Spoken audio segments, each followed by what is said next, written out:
Hello, members one and all of the Salivation Nation.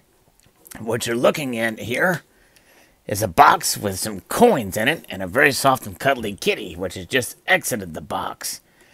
And I like to consider this box as our collection and our boundaries. This is sort of our financial boundaries, so to speak. This box represents the space of our financial abilities to purchase these precious metals. And notice it's limited. The box has 4 sides, and if you're lucky, you'll have a very soft and cuddly kitty who might, with some coercion, make a way into the box and enjoy these precious metals with you.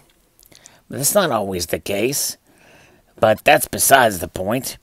The thing is, we are confined in this space, in this box, to be able to make our purchases, and we have to live within our means to make these purchases.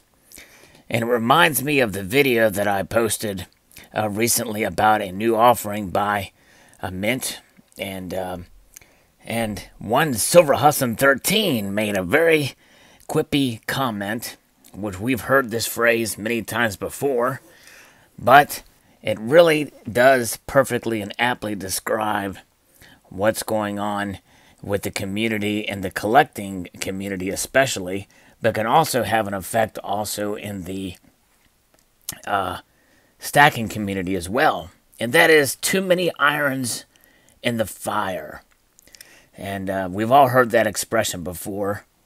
But what exactly does it mean? Too many irons in the fire? Well, with regards to us in the collecting community, I like to I've always kind of thought of the phrase, well, you have to kind of pick your battles. In other words, pick what you're going to collect. But I think it likens to, availability of certain types of pieces. Like, for instance, this particular piece was the last one in stock, and I had a relatively low mintage for this gold half-ounce Libertad from 2015.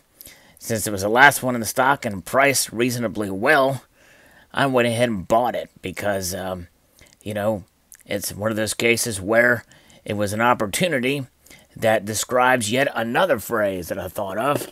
Same thing with this piece here. And you know me, I'm not into graded coins at all.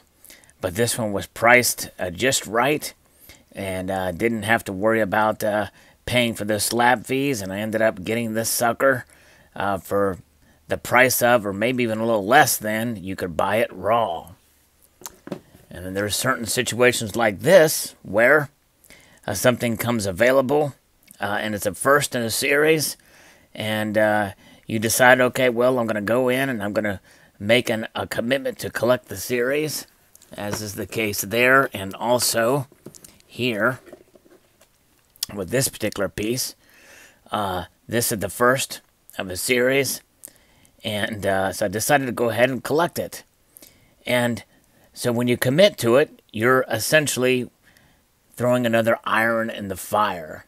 And for many of us in the collecting community, we get overwhelmed at times because there's so many cool stuff out there, whether it be from the past, present, or in the future, of what's going to happen, what's going to come available. And so in that case, we have put another iron in the fire, and we have maybe too many irons in the fire, so we have to scale back or take it easy. The Queen's Beast series is one that I am collecting, but I have not had the opportunity to get the most recent offerings therein. And in this case, we have the Palladium Maple from 2015 as part of a collection of maple leafs that I'm doing, and I've yet to post a video on. But that's another example of the iron in the fire. Thankfully, this set of irons is complete now and finished, and so there's no need for me to get any more. And I think the kitty likes palladium. I could be wrong, but nonetheless, that's where it is. And so, what happens when an opportunity comes along, such as I mentioned before, with the gold half-ounce Libertad? It was an opportunity, and so that opportunity needed to be taken advantage of, and that is what is referred to as striking while the iron is hot. And to kind of play off of what Silver Hudson 13 said. And that's what I did with this purchase and with yet another purchase that I just recently made. And so, that's the thing, is being able to, in the world of collecting, especially for those that like to flip, you strike while the iron is hot, while there's some numismatic appreciation for these pieces. And then you can either resell or what have you. And you can either make money on them or have it in your collection at the best possible price, so that you don't have to worry about paying a large premium in the future to keep up with your collections. And that's kind of how I look at it, because I am more of a collector. Resale value is sort of secondary for me, but if I see something I really like for the design or what have you, and I have an opportunity to do so, such as the situation that I will refer to in a future video, then I will strike while the iron is hot. And that striking will have to do with that which is struck by a mint, usually coins of precious metals indeed. So the irony, no pun intended, is not left unnoticed there.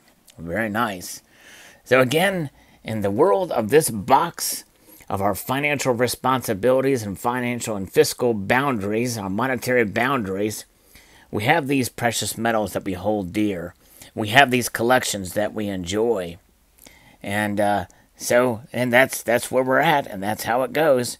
And we should never ever escape and go outside of the boundary of that box, just like the kitty is doing right now, not living up to the example that the precedent. We should all maintain our fiscal boundaries as best we can, with occasional slight little deviations, as long as you are fiscally responsible and can make an effort to pay off any debt incurred in procuring these metals.